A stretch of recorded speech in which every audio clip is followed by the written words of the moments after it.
Wilson Show. Worst podcast ever.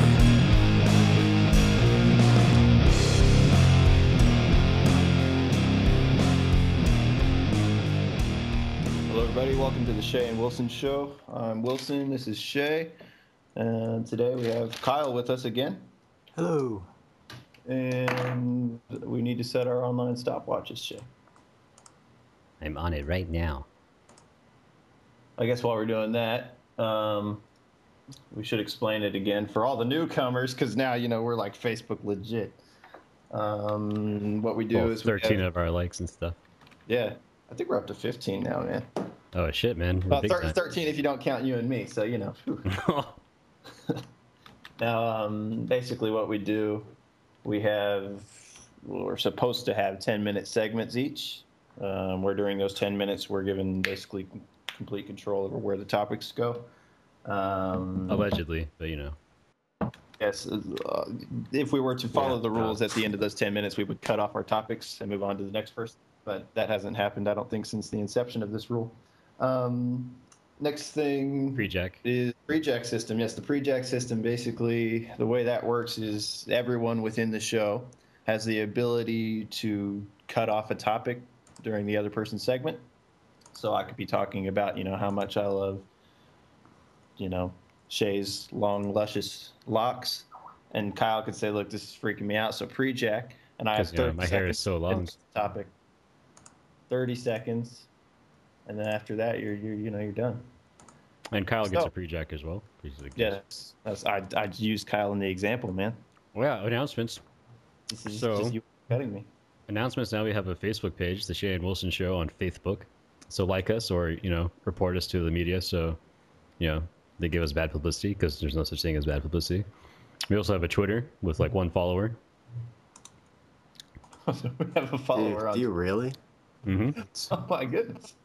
Almost unfortunate for them. Oh, it's very unfortunate. All right, so you're doing your 10 minutes first? Yeah, I'll do my 10 minutes first. Starting now. All right.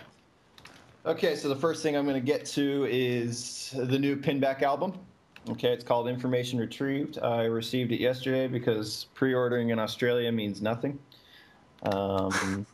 Basically, it's a good album. I was guaranteed to like it anyway, but I listened to it about, 6 times yesterday.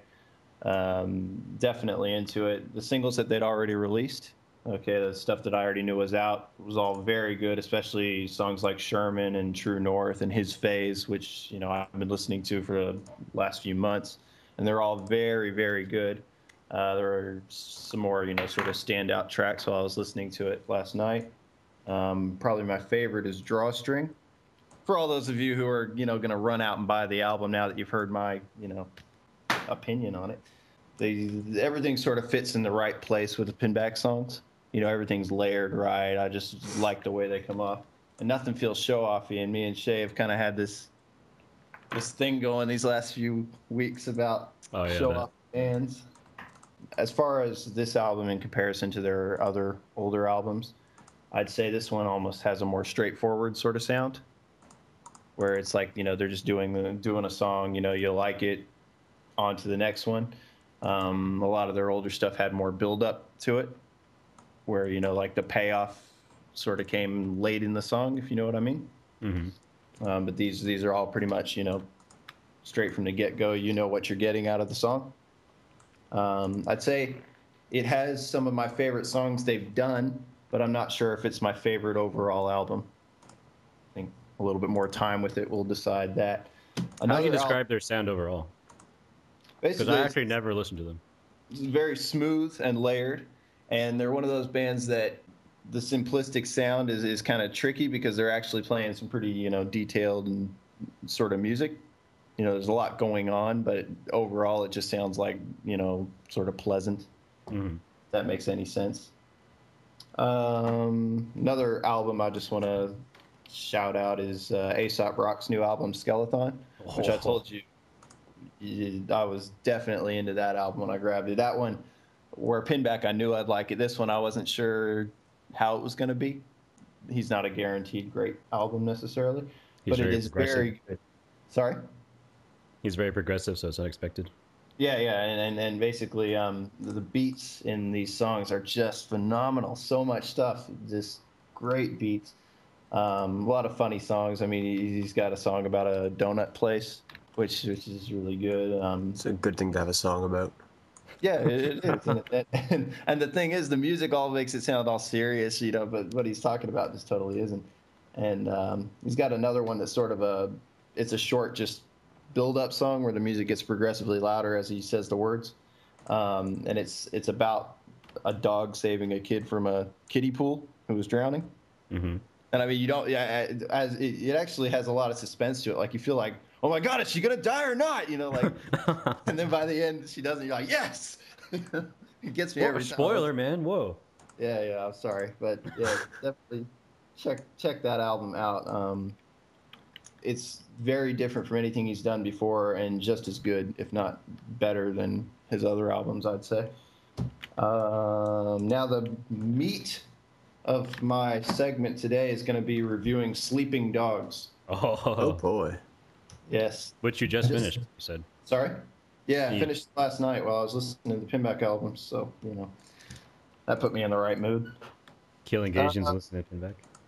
Yeah, so Sleeping Dogs is an open world sort of sandbox game, in the same vein as the GTA games and all of that. In the game, you're an undercover cop who's basically infiltrating the triads. Let's see. I guess the pros to it is it's definitely got that, I am Jet Li thing, where, you're running around breaking people's arms and stuff. The combat in it is really, kung fu. You can smash people's heads into things. It's a lot of fun. I like the combat. It looks good. Mm-hmm. I don't know that you would like the combat because it does have a little bit of that Assassin's Creed thing where, you got to time your responses to people's moves and things like that. Yeah, I was just about to ask, since it is an open world game, how do you feel about the depth of the mechanics themselves? Versus the, the number of mechanics. It has a fair few. I don't know. It's mostly, you press the button at the right time and the right thing happens and you can do combos, with your attacks.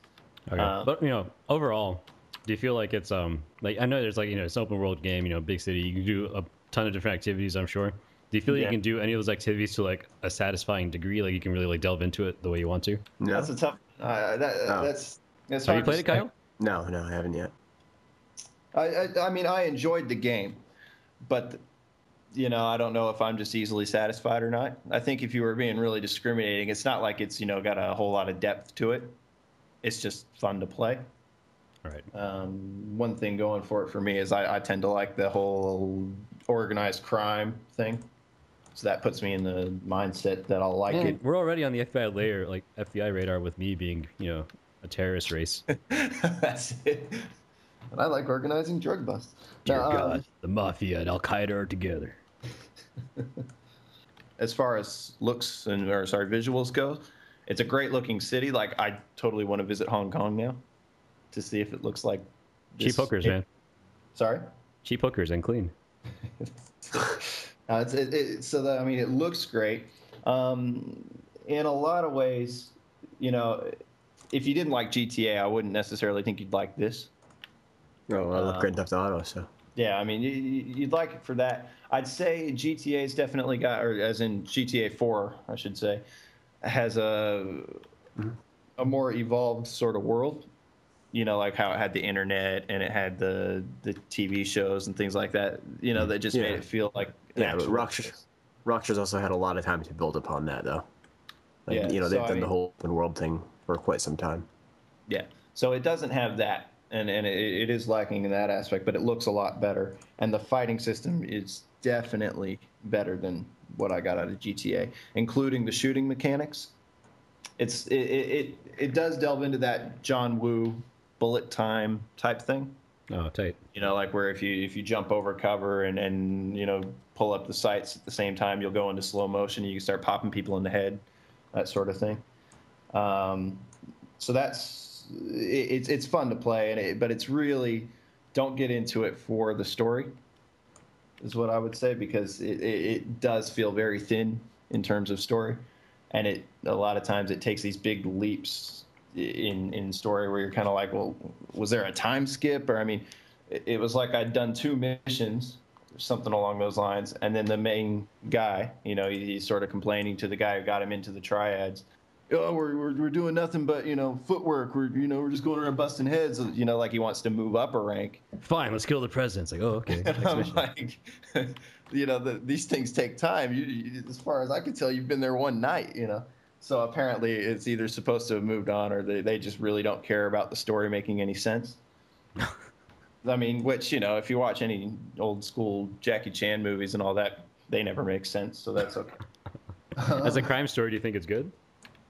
No, I wouldn't even say that. Like, it's an action movie that you gotta just, you know, suspend your disbelief.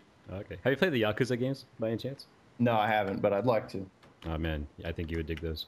Yeah, but I mean, as far as it did have a sort of dating sim possibility that they totally wasted, which I know, you know, you'd see as a point against it. Yeah. I did. Because it was like, oh, you know, I thought there was going to be like the option to sort of keep girlfriends on the side. 40 seconds, by the way.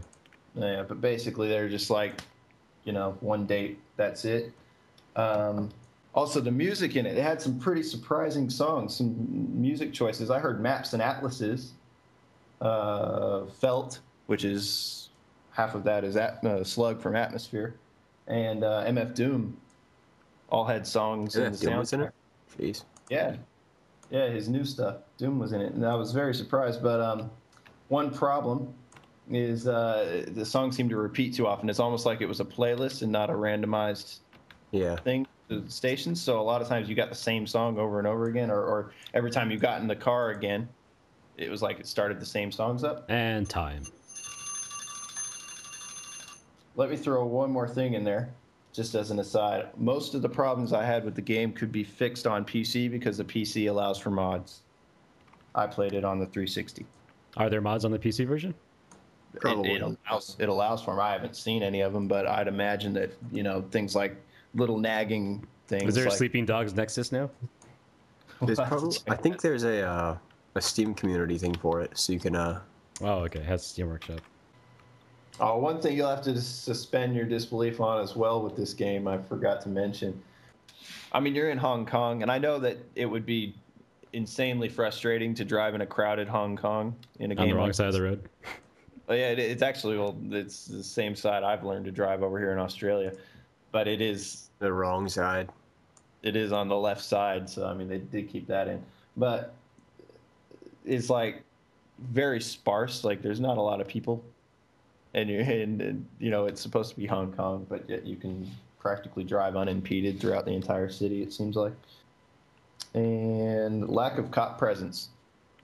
Oh, really? Yeah, you hardly ever. I mean, like it's from the very beginning. Like cops show up on your mini map, so you know when they're around. But it's like I hardly ever came across any cops or like was stealing a car or whatever and ended up getting chased for it. But again, both things that could probably be fixed through mods. On the console versions of GTA 4, did you have traffic options? Because on the PC one, you can be like traffic, traffic low and stuff like that. Oh, I didn't know that. I think they did actually. I just kept it on high because I was like, fuck that. No, they didn't because I played it on PlayStation 3 originally. Then I replayed it on PC. Much better on PC too. Oh, we on to your segment, Shay? I guess so, unless Kyle wants to do anything. No, I'm good. All right. Well, we'll get to Kyle in the after show, I think, because there's still plenty to talk about. I've written all kinds of stuff down. Because I'm on paper now. I'm that serious about the show. I'm taking notes. Came prepared. All right. First up for me, Battlefield 3 that I just got, I think 2 or 3 weeks ago. I didn't really dig into it too much yet. I've played. I'm on the first air combat level on the single player, and on multiplayer I played 3 different sessions. They're about I think about an hour and 2 hours each. All of them were in the subway level doing the capture the flag thing where you have 3 bases.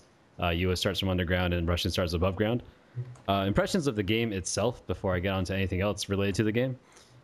This is the PC version, of course. It's very gorgeous. Visuals, no complaints there. It's very well optimized from what I can tell. There's talk about how it scales to use up to 6 cores, depending on your CPU. But also, according to performance reports, it really doesn't care if you have like at least 2 cores and a reasonably fast CPU, will run fine. Although when I upgraded from 2 to 6, I saw a pretty good increase. Actually, I don't even know if I had it when I had 2. Maybe I made that up. Forget that. Gameplay wise though, like as far as the single player goes, it feels just like any other military shooter I've ever played. You know, in that respect, I'm kind of disappointed. I was just like, well, you know, I thought, you know, Bad Company 2 would carry over to this kind of with how it's like really quirky and different. And you know, this is made by DICE, the guys who also garage like Mirror's Edge and all that shit. So sometimes there's like physical movement in this game, like scaling a train and shit like that, which I think you see in part 1 of the Let's Play, plugging for that. Yeah, are you doing? I wanted to ask you, are you documenting like your entire progress through the game in Let's Play, or just whenever you feel like it? I think just for now, I'll maybe do like 3 or so parts on single player, just, you know, so people are like, oh, yeah, this is what the single player is like, and then the rest will just be multiplayer highlights, I think, if I do anything.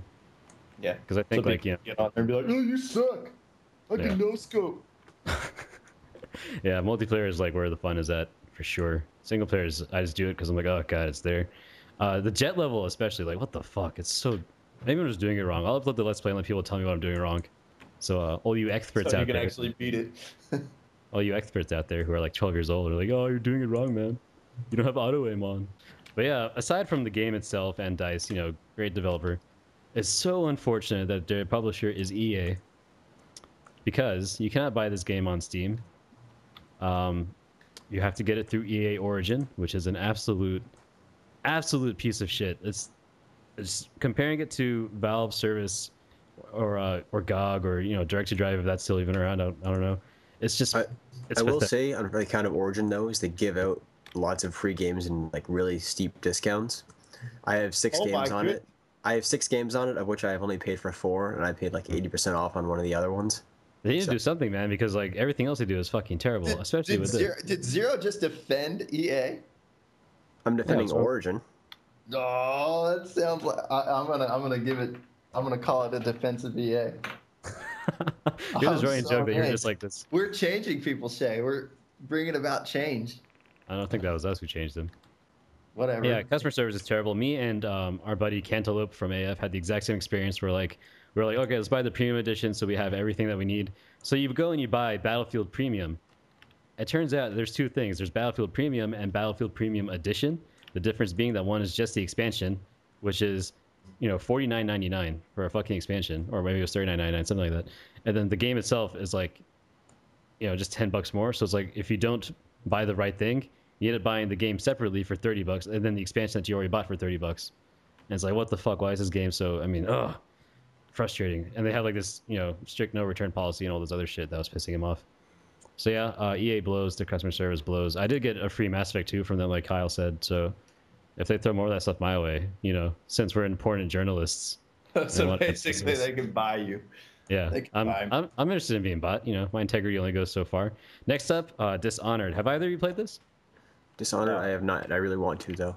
Yeah, this game, it's all the buzz right now. It's people are saying it's like BioShock with stealth and stuff. I got it kind of on a whim because I never really looked into it when people were talking about it like before release. Like I maybe looked at like 2 seconds of a trailer and was like, oh, Bethesda, okay, I can trust them. You know, this is not by Bethesda, it's by Arcane Studios, who also did Arx Fatalis, and they did Dark Messiah of Might and Magic, I think. I could have just made that up. I haven't played Dark Messiah, but I do have Arx Fatalis, which came with the game for free on Steam, and that is actually really fun, and I can't wait to dig into that and tell you guys about it. But on Dishonored itself, it's not at all what I was expecting. First being that, you know, with a first-person game, especially one where like you're doing stealth, where like, you know, your body placement in the world is very important. You know, because, you know, it's you know, it's not a shooter, it's old-timey. You have like a crossbow kind of, but, you know, other than that, you're using your physical surroundings a lot. I want to feel very immersed in the environment to know where I am and all this other stuff. So why is the camera so floaty? Why are the animations so video gamey and not like, you know, weighted and stuff? Like, you know, you smack a guy with your sword and your sword is moving at like, you know, a fixed speed, and the guy falls away in like such a goofy manner. And on top of that, it has a kind of a cartoony style, which is not, you know, on its own so bad. Like, I'm not, you know, all for photorealism, but like, I just can't get into it. Art director is apparently the guy who, you know, from Half-Life 2 fame, and has the exact same visual look. Like when you just look at a scene, like everything has this really washed out, you know, pastel color kind of thing, and like it's really boring to me personally. I wish they had more oomph in the graphics, more post-processing bells and whistles kind of. Maybe I'm spoiled. Usually I don't worry about that kind of stuff, but like I just feel like it's really boring. I don't know. I just can't. Dishonored, I'll give like a big. When I've actually played more of it, I've only played like maybe like 4 hours or so, and I was like, oh fuck this. I haven't touched it again since launch. But when I play more of it, I'll give you guys a more detailed reason why it sucks and why your opinion is wrong. So look forward to that. I just got to ask, because I haven't played it. Is there a reason everyone's got these shrunken heads and stuff? With the Actually, I masks? don't know. Oh, well, That you is have so that. freaky looking. That is the stuff of my nightmares, man. I don't know. I'll let you know for sure when I get. Oh man, there's like these Victorian. Oh, but speaking of chicks. nightmares, because I'm running low on time. Speaking of nightmares, I just bought the commemorative edition Necronomicon, the best weird tales of H.P. Lovecraft's. Awesome. Ever since high school, my buddies have been talking about Lovecraft all the time, and just people everywhere. Yeah. They sing his praises in the literary world for horror and weird shit, all that, and lots of anime, like this really cute anime watches based on the Cthulhu mythos and stuff like that. So I was like, oh, cute girls based on Cthulhu. I want to read Cthulhu. So I got this book, and it doesn't contain all his works. It's like a selection of, a big selection of works. I don't think they've ever published like all of his short stories in one collection. It'd still be a couple hundred pages, but they could do it. Yeah, this was the biggest one I could find, though. Yeah. But it prints everything in like the order that it was published as well. And I'm not too far into it. I started off with Nine Gaunts, which was like a small poem, and I did Dagon, the Statement of Randolph Carter, The Doom That Came to Sarnath, The Cats of Ulthar, The Nameless City, and now I just started on Herbert West Reanimator. And impressions so far, like as you know from that big Facebook thing we had, I was really unimpressed when I read the first three, Night Gaunts, Dagon, and Did you read the one I linked you to? Gnarlthep, whatever. I did, and I think I need to go back and read it again. These names. That dude, names in Lovecraft are ridiculous. I can't pronounce any of them, to be honest. Yeah, Gnarlthotep, all that stuff. Yeah, his naming is pretty cool. I do like the creatures that are coming up though, even though my criticisms of H.P. Lovecraft. This is why I'm not impressed with him as far as horror goes. Because I was never scared. I was just like, what the fuck is wrong with you, man? Like every character, it goes into this big exposition about how he's like exploring something that's new to him, and there's like this big wonder and this fear of the unknown, and then when it gets to the climax of the situation where it's like, oh man, this is where shit's gonna go down. It's like shit doesn't quite go down like this. Okay, for example, Dagon, he sees like a fish guy run onto the shore and like hug a statue, and he goes insane and runs away. And I was like, oh, that's it. Okay, well, whatever. Same with like the confession one, whatever it's called, the statement of Randolph Carter. His friend goes down to the depths and over a microphone just tells him like, oh my god, it's terrible, it's so awful, I can't even tell you what it's like. It's like, what? Tell me what it's like. What the fuck? I want to know what it's like. That's why I'm reading this shit. God, that's not like what Lovecraft is though. It's I know, and I'm not looking forward to that, since now I know that he's all about not writing his own details and making you think of them yourself, because that's the peak of creativity right there. But it is getting better as I go. Cats of Ulthar was good. Nameless City was okay until the end. Herbert West sounds promising. I think since they're the really early works, maybe he skims over stuff more. I think maybe once I get into the more the stuff he's known for, the Cthulhu mythos and all that stuff. Maybe most of it is the Cthulhu mythos. Most of it. Yeah, I think once I really dig into that stuff, because I'm not very far yet. Once I dig into it, I think I'll like it way more. And I have 30 seconds left, so I'm just gonna say that I read the second novel by Andrzej Sapkowski, whatever the fuck his name is, Polish guy who wrote the Witcher novels. Blood of Elves. It fixes all the complaints I had about the first one, because the first one was a series of short stories. This one was a complete novel. Has all the exposition and detail and character development that I could want. Ciri, who's a young girl that Geralt takes under his wing, who's related to the first book, she's promised to him by her parents. She is the most hilarious character ever. She's so lovable and adorable, which is why it sucks that I know what happens to her in the video games, stuff like that. And my time is up. But yeah, it's it kind of sucks that I played the games first, because I meet these characters I love. I'm like, oh man, you're dead by the time the game starts. What happens to you? She was so cute. Hi there, Wilson here. Thanks for listening. Now join us in the Pants Optional After Show for another double team in your ears. With Shay in your left ear, me in the right, and our good friend Kyle looking on with a curious smile. You owe it to yourself.